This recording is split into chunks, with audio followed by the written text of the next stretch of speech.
What's up guys, this is Tcg Sam here, and in today's video I got a budget virtual world deck profile for you guys today. And yeah, I know this deck is normally already on somewhat of the cheaper sides aside from like some staples like Triple Tactics Talents, but I just wanted to show you guys a pretty budget build in my opinion that obviously doesn't use talents but can still definitely put up some nasty boards and compete with the meta. But before we begin, I just want to ask you guys to please remember, if you haven't already, leave a like, comment, subscribe, because it really helps keep me motivated, keep posting more videos. And yeah, on a side note, Happy New Year, guys, if I haven't said in my other videos already. Hopefully 2021 is a lot better than 2020 was. But yeah, anyways, without any further ado, let's get straight into it. So starting off with the monsters, play triple Lulu, obviously. Best one. There's not much more to explain about Lulu. You obviously will always want to see her every single hand. Triple GG for level 3s, triple Nyan. I feel like 3 and 3 of each is definitely necessary. You have to max out on the virtual world monsters because you always want to see them, because essentially if you see one or if you see like two, you get to like one more because you're just dumping the spell off of the one that sends from hand. The only bad thing about Nyan is it's not like the others where you can like special summon from hand, so it's a little more unfortunate. But it's also very, very good in a grind game where when you banish it, you get to shuffle some banished cards back. Triple Lily and triple Lao Lao, like I said, I'm maxing out on all the virtual world monsters. These are all pretty good, so no excuse to play any less. For my quote-unquote budget tech, it's Psychic Wielder. So pretty much what it does is if you have level 3, you special summon it, and when it's used as a synchro material, you target a monster in the field with less attack than the synchro monster that you summon and pop it, which is just super, super powerful. And it's also obviously a tuner, so you can push your synchro plays with that a lot better, and you can chain block some effects or force your opponent to waste a negation when you summon your synchro monster.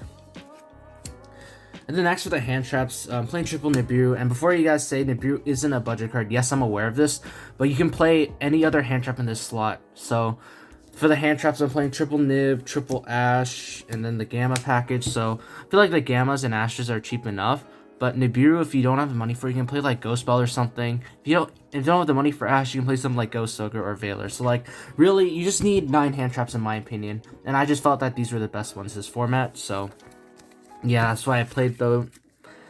Next up, I have one copy of Call by the Grave. Even though it's at 1, you still want to, the times you do see it, it's going to be nasty. It can act as a disruption too, so. And also, you don't have a card like Tactics Talent, so you kind of do have to play Call by the Grave in my opinion. Triple Desires, this you do need the advantage in this deck. And thankfully, Desires is quite cheap, so you can definitely play Desires in your deck. Because it can also help you draw into more extenders and stuff, which is obviously very, very good. Triple Kowloon and triple Qinglong. This is pretty standard.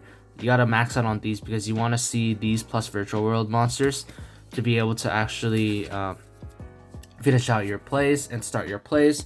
Then play one goods. So this is gonna seem really, really weird, and like some people might really like drawing this. I personally just don't like this card at all.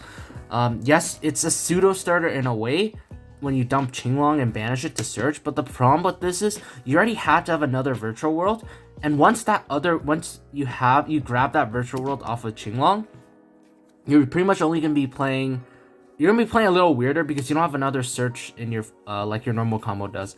Also, I would absolutely hate to draw multiples of these, and yes, even though the likelihood of it is not very high, I also just feel like playing one is fine because I really don't need to see it to win. And it's easy side out, so that's why I play it. If you guys don't like it, you can play an upstart or something, or you can just play more copies of this. I just personally don't like it.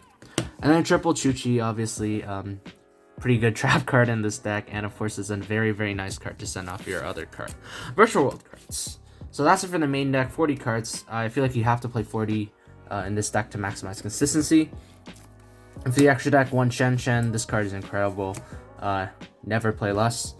One Vermilion. This card is also really, really nice. You can pop itself to banish a guy, pop itself, and essentially add that guy back, which is pretty cool. One Croc. Croc is pretty standard. Just gives you more draws and can act as a very, very good disruption against Zodiacs if you just pop their normal summon. I only play one Cloud Castle. You can definitely put more in the extra deck. Maybe you even should put more, but for now I just feel like one is enough because I actually don't go for the double VFD play because, well, I actually don't have double VFD as of the moment. Yes, it's quite cheap, but I really don't want to buy it when it's just probably going to get hit next list. But I think double cloud, you actually probably do want to see it.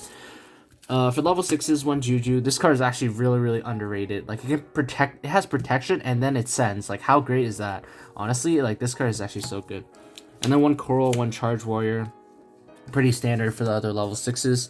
Just gives you free draws when you synchro climb. The XYZs, one Break Sword, one Gossip Shadow for the rank 3s, Break Sword for spot removal. Gossip Shadow, sometimes it also lets you play around Nibiru turn 1 when.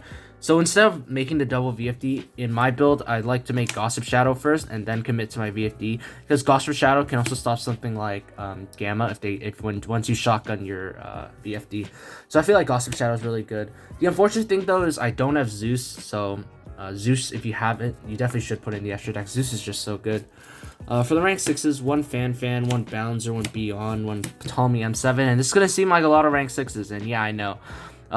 In reality, you pretty much only need 2. Like, I would say these 2 are probably the best. If you don't like Fan, you can probably play these 2. But I don't have the second VFD, and I also don't have a Zeus, so any of these 2 would be replaced by the cards I just mentioned. But for now, these are all quite budget, and you might be wondering why Utopia Beyond would be any good. But it actually outs Dragoon. Once you burn its negate effect, you can just run over it. And shockingly, people don't really know that Charge Warrior can attack all special summon monsters your opponent controls once each. So in a way, this is like a pseudo OTK. If your opponent just has a bunch of guys in attack mode, just go bam, bam, bam, bam, bam. And then you have a 3k beater on top of that as well. Like, at the very least, if they have one monster, this is 5k damage, which is already huge. So yeah, Utopia Beyond just helps you out big monsters like Dragoon that can't really be targeted otherwise. This can return hand traps from your grave to your hand, which is really nice. This can be spot removal. Bouncer is pretty nice because people really don't expect it. Once you slap 2 level 6s down, you just negate whatever they have on their board. It's unfortunate you can't negate stuff in hand, so like you can't really negate Nibiru. It would be really cool to have like a rank 3 and a rank 6 Gossip Shadow, but unfortunately, this only negates stuff on the field, but still not too terrible. And then for rank 9s, one Calamities, one Inner Blathnir. Like I said, I don't only have one Calamities, otherwise I'd be playing 2 because you can definitely make 2. But Calamities, this card is very stupid. Should definitely get hit. But even if it does, this deck definitely still playable. It's just a toolbox deck at that point, and like going first, it can set up Shen, which is a Macrocosmos plus a trap. Going second, it can just break boards with all its toolbox monsters. I also like Enter Blathnir for that reason, because it just outs stuff without targeting, which is just actually really incredible. So it outs Dragoon as well. But yeah, that's gonna do it for the budget deck profile. I tried to make it as budget as possible. I offered some budget solutions if you guys don't have some of the cards, so I hope you guys enjoyed it. If you did, let me know in the comments below. Don't forget to leave a like, comment, subscribe. But yeah, with that being said, I just want to thank you guys so much for watching, and I will see you soon.